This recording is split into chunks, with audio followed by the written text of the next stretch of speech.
Andrew McCutchen gets hit number 2,000. The Pirates get a series win over the New York Mets, and there's 9 straight NL Central games ahead. Is it the biggest stretch of the season for the Pittsburgh Pirates? We'll talk about that and more on today's episode of Locked On Pirates here on the Locked On Podcast Network. You are Locked On Pirates, your daily Pittsburgh Pirates podcast. Part of the Locked On Podcast Network, your team every day.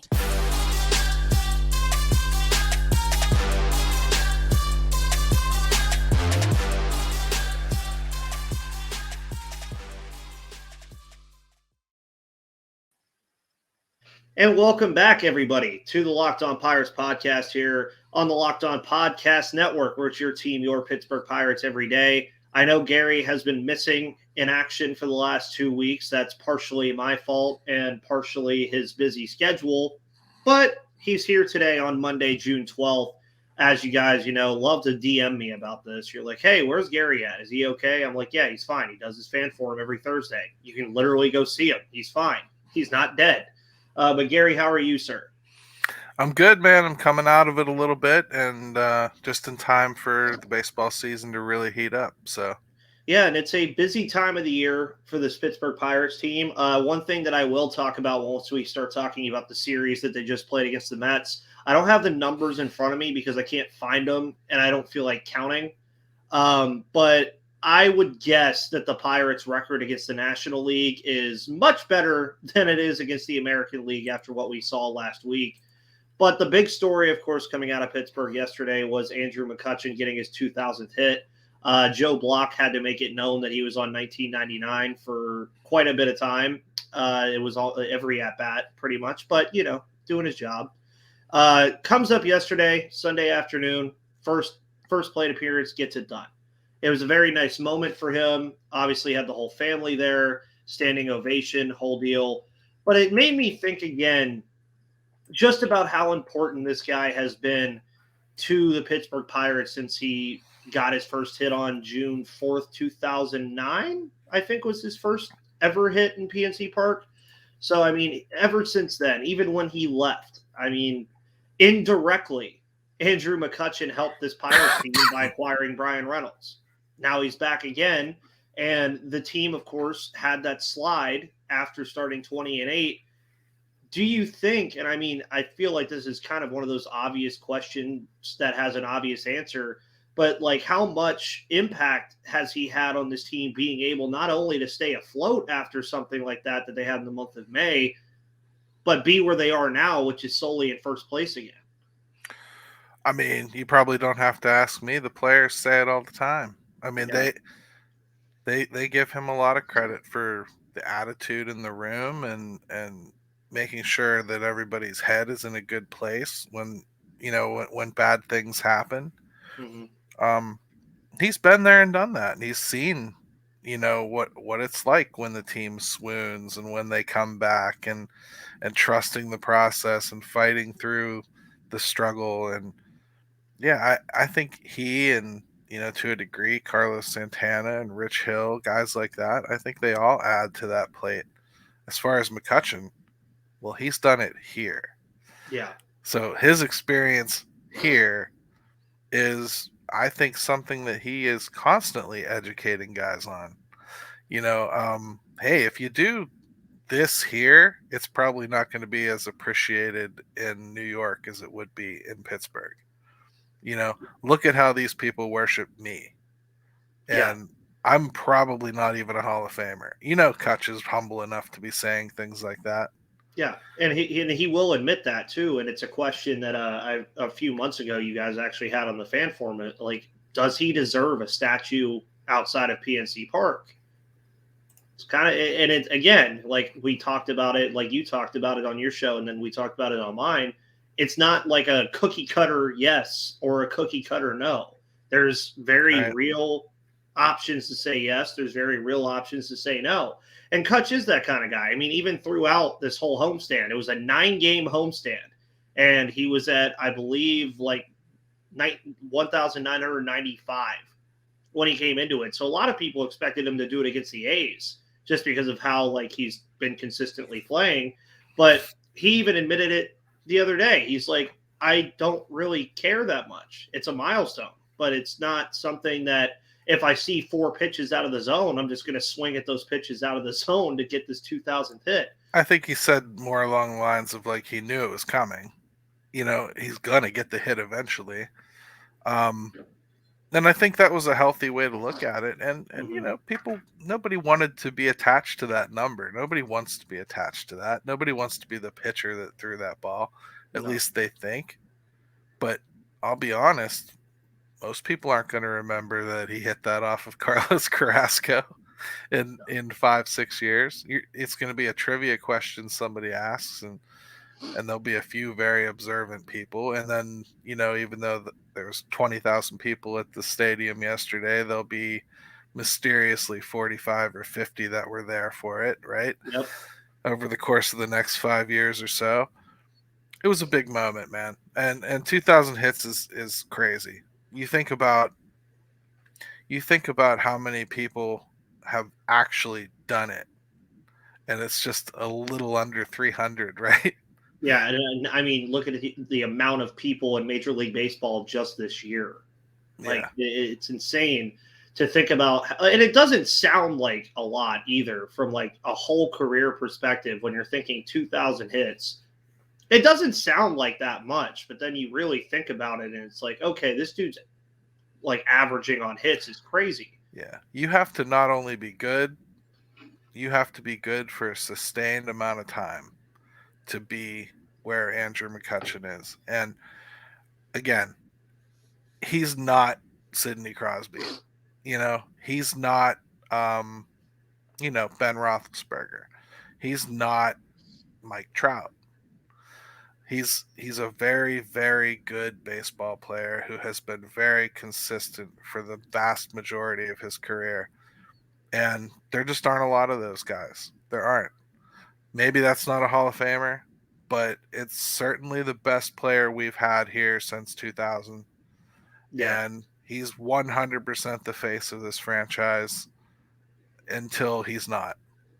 Yeah, and at some point, I mean, we've already kind of heard the rumblings that he's going to be back next year. That's just been something that's probably assumed.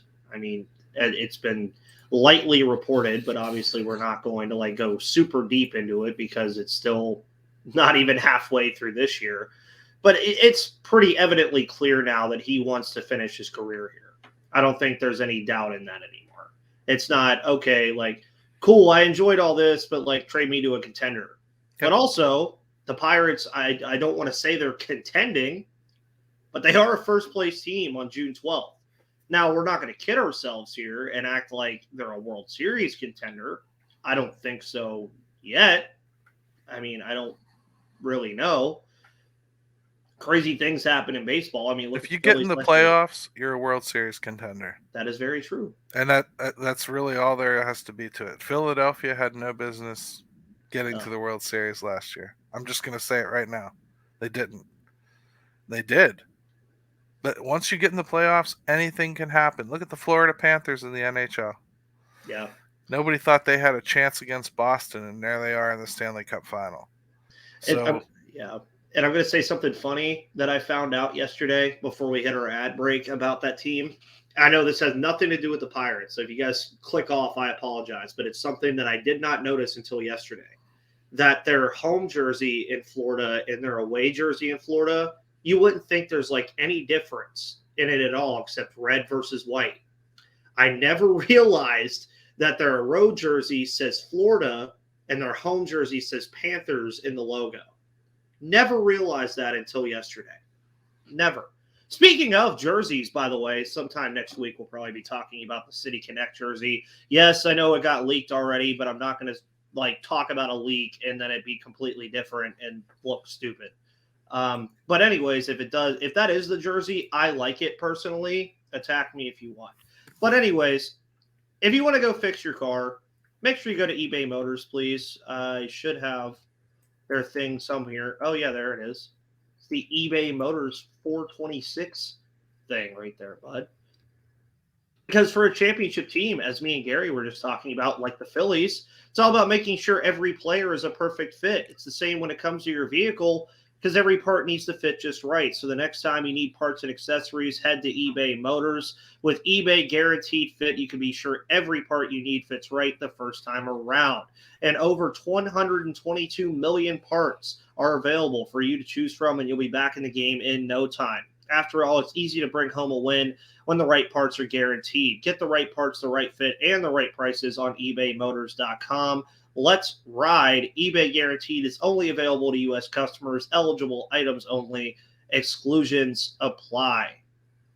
For my everydayers, hi. Thank you for tuning into this show every single day here on the Locked On Podcast Network, even when Ethan didn't have internet. Yeah, that live show on YouTube on my phone was pretty fun. What else was pretty fun was the Pittsburgh Pirates defeating a reeling New York Mets team in a series. And again, I jokingly talked about it earlier that they just are playing so much better baseball against the National League than the American League. And I don't know what the rhyme or reason to it is. They just are. And a lot of people, including myself, looked at this Mets series and then the 9 games that follow. And I even said it on the show and kind of take it back now that this Mets series was nice to win it, but I didn't really care. Like, I know that sounds really bad as the host of this podcast, but like if they would have lost 2 out of 3 here, I would have been fine with it. Because now you get these 9 straight games that I'm talking about that we'll talk about extensively here before we wrap up Mets talk. Now that I looked at it, though, we all know, and I would hope that I'm not wrong on this, that the Mets are probably not going to be in the spot they're in come August. I just don't think they will be. There's a possibility they will be just because they just, to me, didn't look good this weekend at all. But I mean, what's going to improve for them? Yeah, that's a good. I mean, you got Pete Alonso will come back off the IL, so okay, yay. And you would have to think that Scherzer and Verlander get back on the mound and get back to themselves, right? Yeah. But they're 40 plus years old. Mm-hmm. Like this stuff, it's great what Steve Cohen did as far as like he's basically a fan that bought a team and decided that he wanted to outfit it with all the stars and just go for it. But he got caught up in like collecting toys instead of pieces that he actually needed or fit together well. Mm-hmm. There was better ways to go about building this team. Probably could have done so by spending less money. But it became a pride thing, almost trying to reach some figure as opposed to building a team. That's what the Mets are. They're just a collection of players that are good individually and together as a team, all function. Yeah, and you kind of saw that this weekend too. I mean, the first game that the Pirates played, they were all over them for the most part. I think I said on Twitter it looked like 26 Roger Dorns playing. Yeah. Everyone was laying balls and just letting things happen because they just don't hustle. They're a bunch of highly paid stars that don't play like it. Well, and there was that one of the plays that I felt that like defined this series overall was the Francisco Lindor play where it was a clear double play. He just goes over, drops the ball, and then after he like fumbled it, he didn't even try to like make a play. He was just like, okay, whatever, double play's gone. I'm not doing that anymore. And I mean, obviously it was, but like you would obviously like to see a little more effort there. And then of course, on the other side of the coin, you have Brandon Nimmo absolutely robbing Connor Joe with that bases loaded situation on, I believe that was Saturday. Yep. But the Pirates, again, I talked about Friday with the starting pitching worries that this team might have now with, of course, Vince Velasquez going on the injured list for the rest of the year. Rowanzi's going to make the move to the bullpen. And, of course, as I say that, what happens? Rich Hill throws an astronomical amount of pitches. Johan Oviedo looks like his April self, and then Mitch Keller does Mitch Keller things.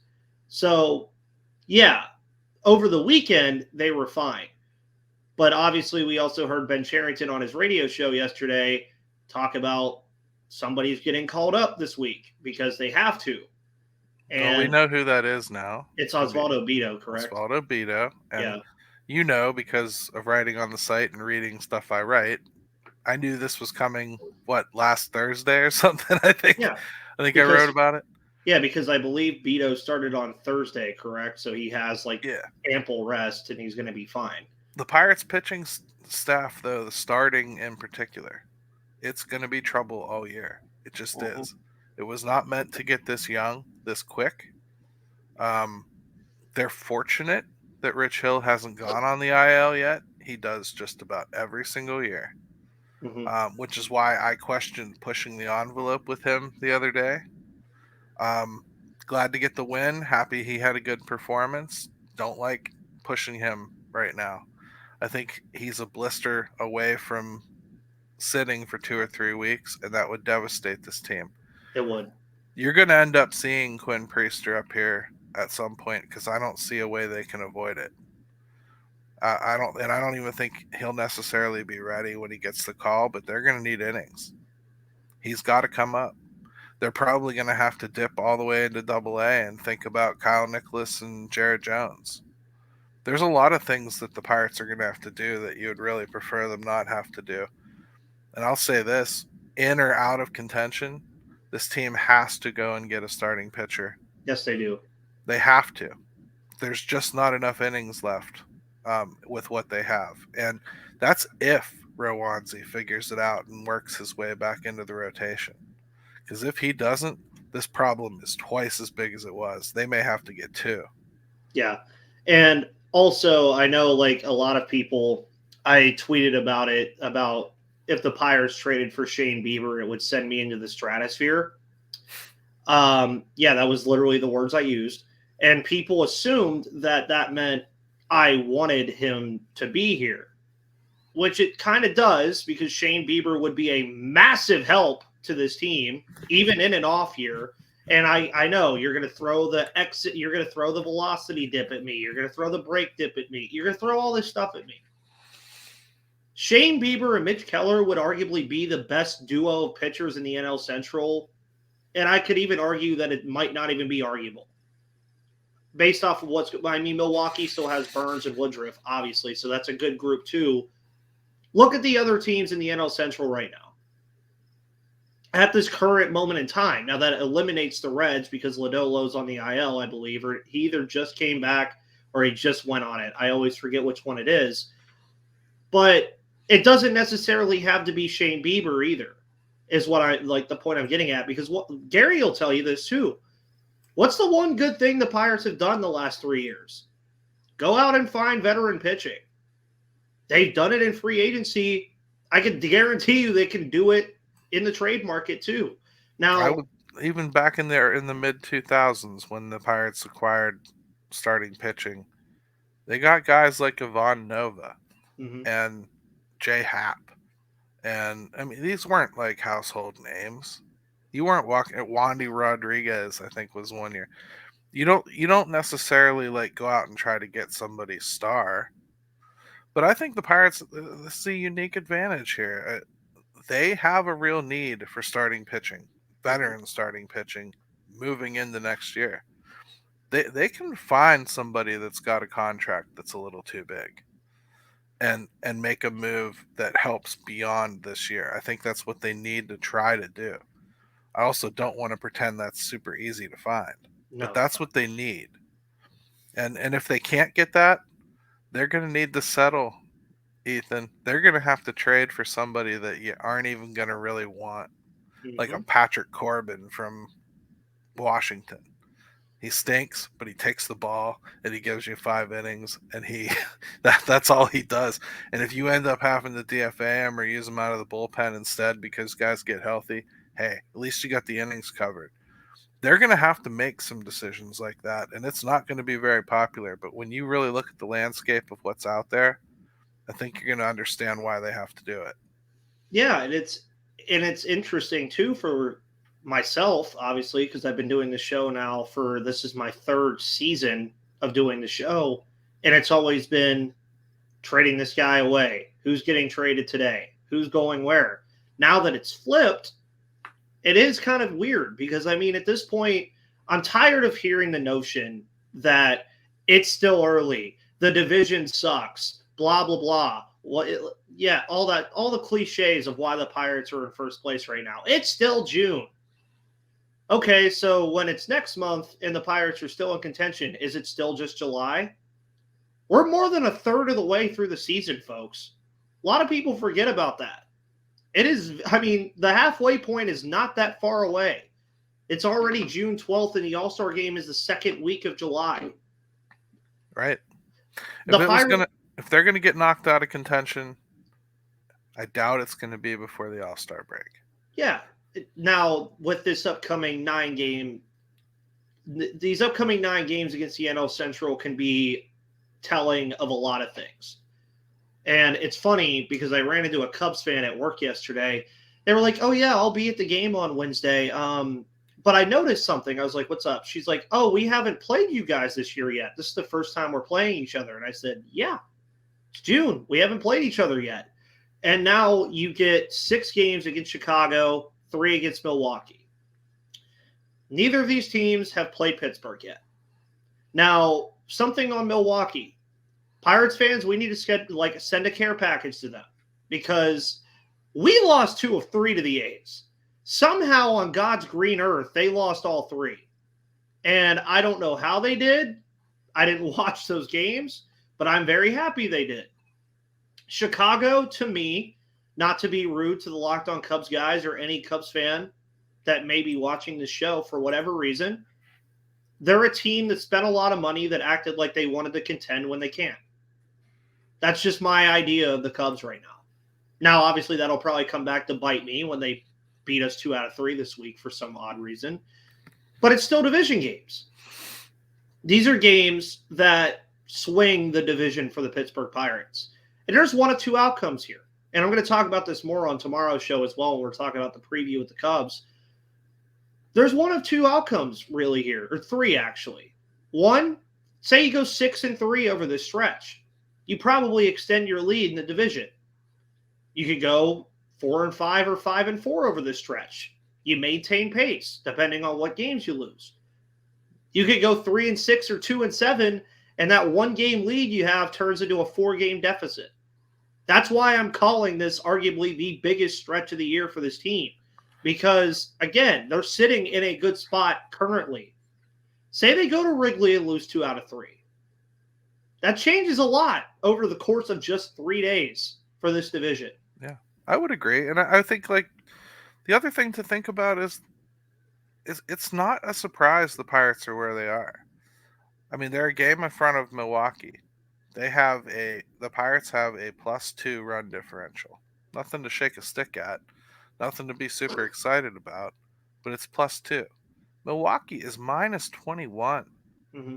I looked at their expected record the other day, and I think if all the expected records were there, I think the Pirates were like 3 games up on everybody. Well, my point being, they're still pitching okay.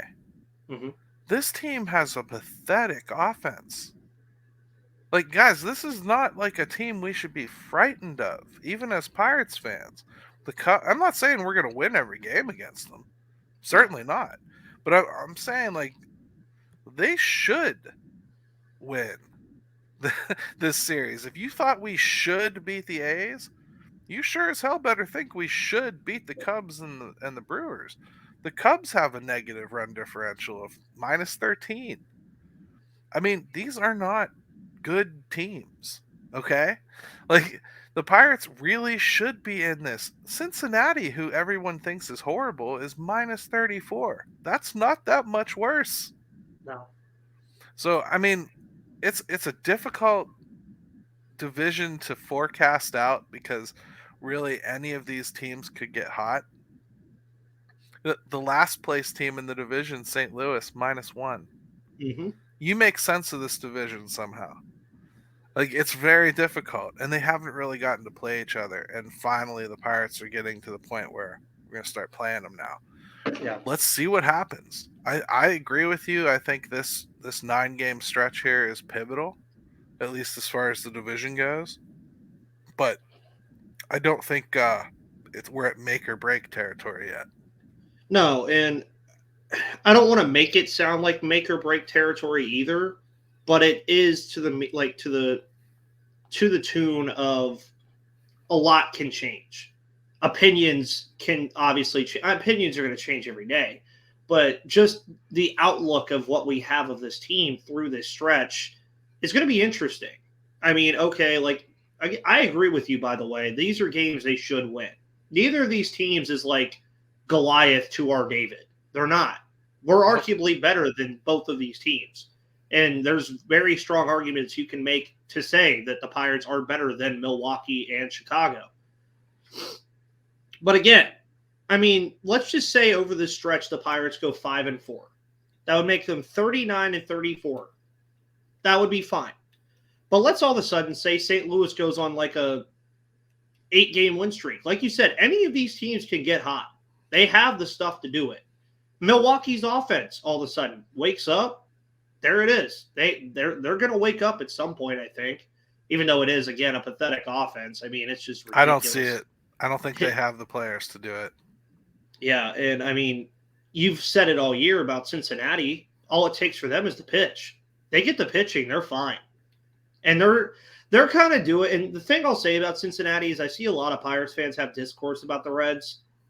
Guys, just so you know, the Reds are basically what we were last year. Oh, I think they're better than that.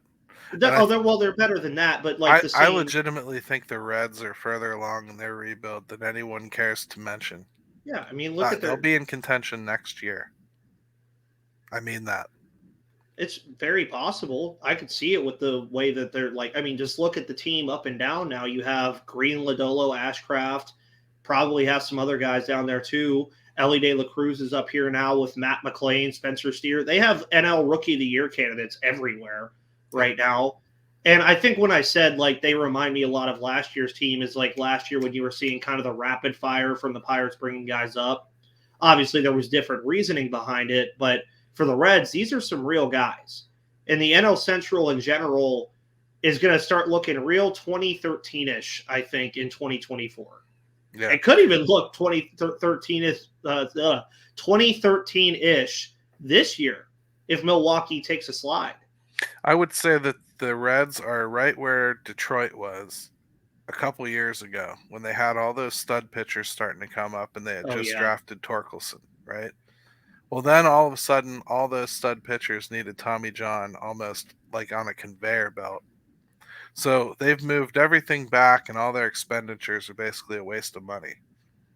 Like Javi Baez, doesn't really matter that he stinks out loud. They signed him to try to improve their team.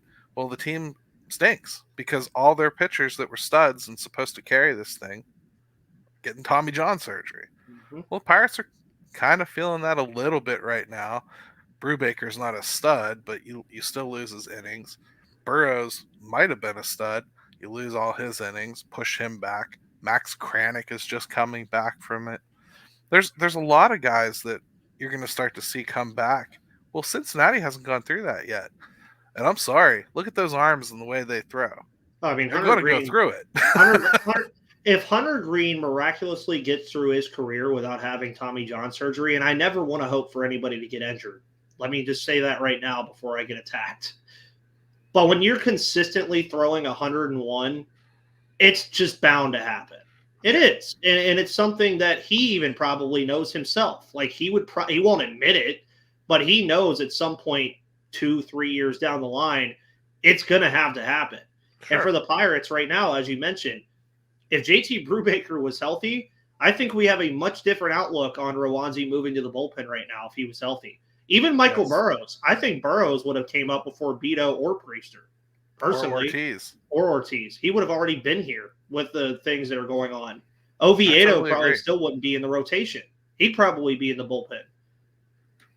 I don't know. I mean, Oviedo's got staff horse all over him. Mm-hmm. You know, he's got that guy that like you put in your 3 or 4 slot and you just let him go out and eat innings, and every so often he gives you a sparkler. Mm-hmm. I think that's what Oviedo is right now. As far as like the rotation though, man, it's young. It's really young. I don't think it's fair to expect them to carry all the innings left. That's why I just think they're going to have to make a deal. But I brought up the Reds thing because people are starting to panic about how much better their rebuild looks than the Pirates. I would agree with you, but most of it is here. Yeah. And they don't have enough yet to make this team competitive. And even after they continue to develop, they won't have enough. They're going to have to go out and get more. And I'm kind of throwing in that caveat. The top end of that pitching, they're going to get nicked. Mm-hmm. So kind of calm down on that and quit worrying about what's going to happen in 2026. Worry about what you have right now. Well, and that's one thing that I will also piggyback off of your point. Don't compare rebuilds between teams. They're all different. Every rebuild from any major league team is different from the other because there's just so many different factors that go into every single team's farm system, every single team's major league roster that are just astronomically different.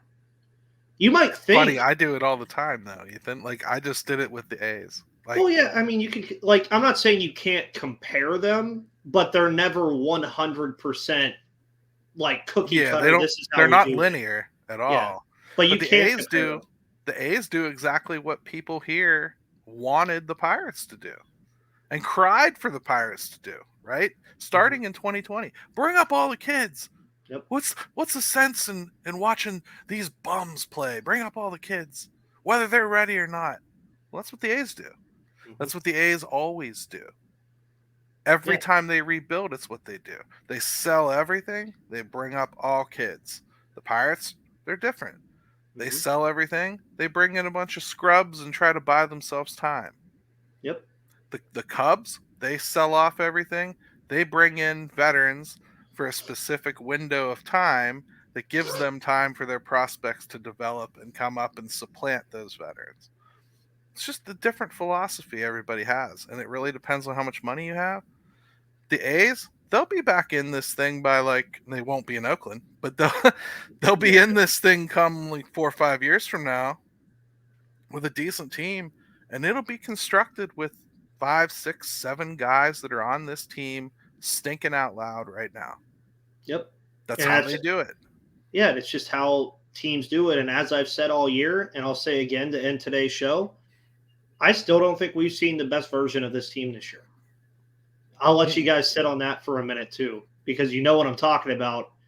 And I think it's going to happen sooner rather than later. But guys, thank you so much for tuning into the Locked On Pirates podcast here on Monday, June 12th. Of course, you can follow me on Twitter at Locked On Pirates or at MVP_Ethan. If you listen to the show, you already know what Gary's doing this week. He'll have 5 Thoughts at 5 o'clock today. Pirates Fan Forum video on Thursday, audio on Saturday.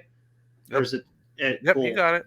And then, of course, I'll have my game recaps on Tuesday and Thursday this week against the Cubs. So I get to write about 2 of the 3 games in the series. So that should be very fun. But, guys, thank you so much. Have a wonderful rest of your Monday. My name's Ethan. That's Gary. We'll see you on the flip side.